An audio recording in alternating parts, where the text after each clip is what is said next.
Hello everyone, this is CJ Novo 992 and today we are back with another brand new video. Today's video we're here to break down, discuss and try to predict tomorrow's European qualifier versus... Gotta be honest with you, there's no chance, is there? Let's be fair, you knew clicking on this video. Eh? Come on. Now, I'm pretty sure it's FC Midtjylland, but again, that might be completely wrong, and if it is, I do apologise. I'm not trying to be wide, I'm not trying to be funny or disrespectful. I'm just so dumb. But back to the football then, shall we? Going into this game, when the draw was announced, I've got to be honest with you, I didn't know pretty much anything about FC Midtjylland. It took me a long time, and I took a lot of notes. I've even tried watching them in a couple of games as well, which have been quite interesting, to be honest with you, a wee bit scary. Because I need to come out here and say it. This is a very, very good footballing team, ladies and gentlemen. This is a massive step up from Progress and St. Joseph's. But don't just take my word for it. Nah. They haven't acquired a footballing nickname based on what they do on the park nearly every single time. And that nickname is the Kings of Set Pieces. Forgot to close them. And it's not just a joke or they've scored one or two set pieces so people started to do that and it sort of took off. No, they prove it nearly every single time they play. They've got a scary stat of nearly 40% of their goals scored comes from set pieces. Even that stat and statistic is quite freaked out Rocky Boy Johnson, as you can see, as he's interrupting today's video. And as you can imagine, because they score nearly 40% of their goals from set pieces, I needed to know more about that. Yes, it could have just been a clickbait title because they could have had loads of penalties or they could have a very good free kick taker and that's bumped their stats up. So I dove in, and it's not unfortunately just penalties and free kicks, or not even corner kicks either, by the way, which they are very good at as well. It's also throw-ins in and around the area. They've pretty much got everything set up to be a set piece team to perfection. They're very, very reminiscent, if you go back about 5, 6, maybe even 7 years ago now. That's right, I'm that old, ladies and gentlemen. Of Tony Pulis and the way that he set up his Stoke team to be in the Premier League. Remember that long throw, and they had the ways to work the people in behind, and only Stoke could seem to do that week in and week out, and they always got 3 goals out of that. Well, this team, as the numbers suggest, not only do what Stoke does, but does it better than them. Aye, that's right. They out-Stoke Stoke. But moving swiftly away from the set-piece bombshell for just a brief moment, let's look at the way they could potentially play against the Glasgow Rangers. You might be happy to know that this team will not sit back with 2 banks of 4 and just defend. Nope, that is not built into their DNA. They like to play free at the back with 2 advanced full-backs, and I'm telling you, they like to go advanced and push everyone back. This is a team that, especially at home, likes to have a lot of the ball and just flat out go for the attacks. The fullbacks are basically just second wingers because their whole point is to try and pin their fullbacks and the opposition wingers all the way back so they can get easy set pieces, free kicks, and more importantly, the throw-ins. Because of the way they play, they get a lot of them, and that means a lot of missiles being flung in there. Which leads me perfectly to their biggest strength. Emphasis on the biggest, ladies and gentlemen. This team is absolutely huge. I'm not kidding when I say this. Nearly every single one of their players is above 6'2". Arguably about 70% of the squad's above 6'3". Their midfield player, one of their best attack assets, he's 6'6". He's normally a vocal point to getting into these long throws. And their striker, by the way, their number 1 striker when he's fully fit and ready to go, stands at 6'7". I think it's fair to say this is going to be a flip of the Progress game. Remember that when we were firing crosses left, right and centre? Got it named? Aye.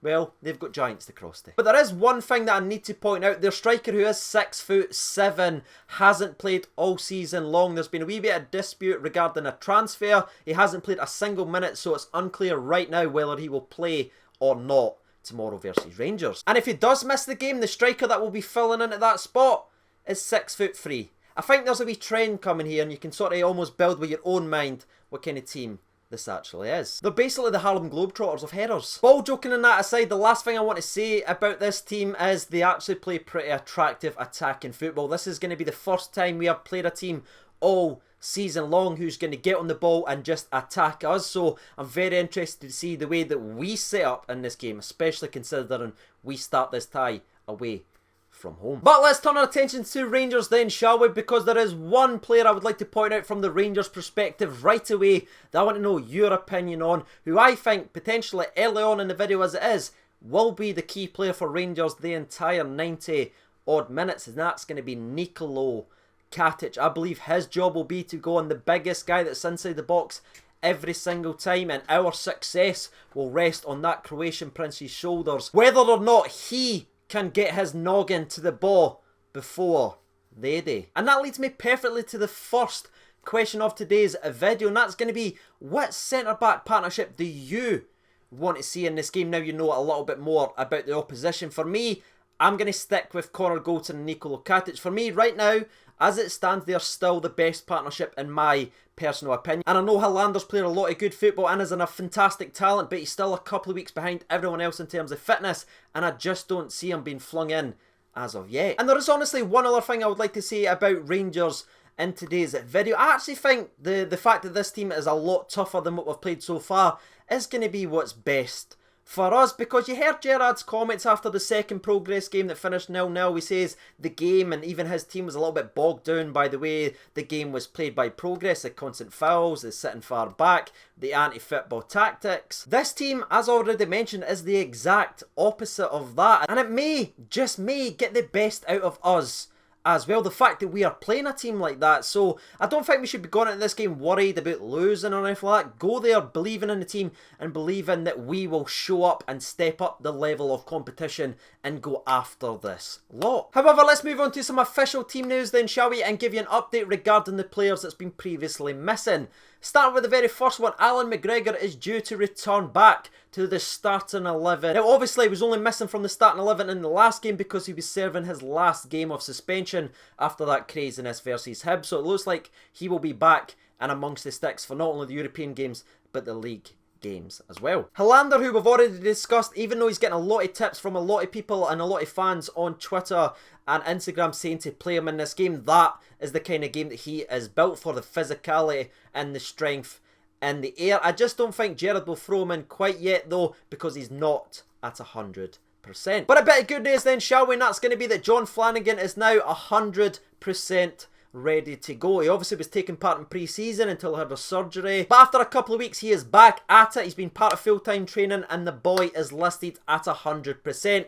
Now that leads me to my second question of today's video. What do you do with this left back spot? Now you know how attacking this team's going to be and how physical they're going to be. Do you roll with BB, who's better offensively than defensively? I personally think. Do you put Halliday in there, who's the utility man who has got a bit of grit, determination and heart? Or do you return back to John Flanagan, who seemed to be the favourite of Gerrard in every physical encounter last season, and put him to his first start of the season at left back because he's more defensive and again a lot more physical? I think we saw that when Flanagan returned towards the end of the season with a couple of those daisy cutter challenges. But with all that being said, in today's video we have now reached the point where it's time to put the jangles on the line, ladies and gentlemen. It is time for the prediction on. This one I think is going to be a fantastic game of football to watch. Both teams playing football the right way, going at it with each other. They've obviously got a lot of things that they're good at, but so do we in our own way. I'm actually going to be still positive with this one, even though my head's screaming it's going to be a 1-1 draw or some kind of score draw. I'm actually going to go with the old channel favourite, which is Rangers 2, FC Midtjylland 1. My goal scorers for the game as well, by the way, I think Alfredo Morelos will get the nod in this game, and I think he'll get back to scoring some goals after blanking last week versus Kelly. And the last one I think is going to be the goal scorer is going to be big Nikola Katic from a set piece. I'm calling it right now. All the emphasis and all the discussion is about how good they are at set pieces. I think we will score the winner from a set piece with a big boy header. Now it's time for you guys to get your thoughts and opinions down there in the comment section below. Let's get back to winning ways in terms of the predictions. So dive in there, and while you guys are doing that, I'll jump over to Twitter and read from the people. So over to Twitter then, there's been 1,307 votes. Thank you so much for getting involved. 7% votes for Midtjylland, 21% votes for the draw, which is a lot higher than usual, but 73% of the people is backing Rangers for an away win. So let's see what they've had to say then. Ross Watson writes in 2-0 Tav and Aribo. I like that. Ryan writes in, it's a hard game to tell. I think it could be maybe 2-1 to us. Aribo and Ojo on the score sheet. I think Ojo needs a goal as well. Lucas writes in 1-1, which I was going to go for Lucas if I'm honest with you. He goes Aribo, then we will win 1-0 at Ibrox. Spoiler alert, matey. Come on. Royal Neil writes in, Rangers to win 3-1 with Morelos, Ojo and Connor Goldson to get the goal. That's what I like to see. Rock and Roll Elvis, it was 1-1. I know, I'm feeling it as well, mate, but 2-1. Come on.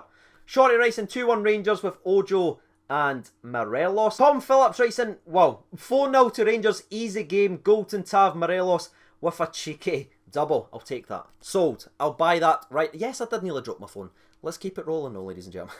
Danny Taylor writes in, think people are overestimating this mob and underestimating us. I have read a lot about them and how in Europe they're a poor side and everywhere I look Rangers are favourites, so 2-0 comfortable win. Kevin Cochran writes in 1-1, would be delighted with that. Get them back to Ibrox and finish the job once again. Deacon Neil writes 2-1 Morelos double. Every single time someone says 1-1, the 2-1's coming back up. That's genuinely what has gone on in my head. That's so weird to see. But the last one we'll read out in tonight's video, scroll all the way down to the bottom. Camera cut out there, I do apologise about that. But the last one we're going to read out in tonight's video is still the same one as it was before, and that was Cameron_1872. He says, hope Morelos sends Savienko, I can't pronounce it, but the old Celtic guy, into space with a kick to his ladyballs.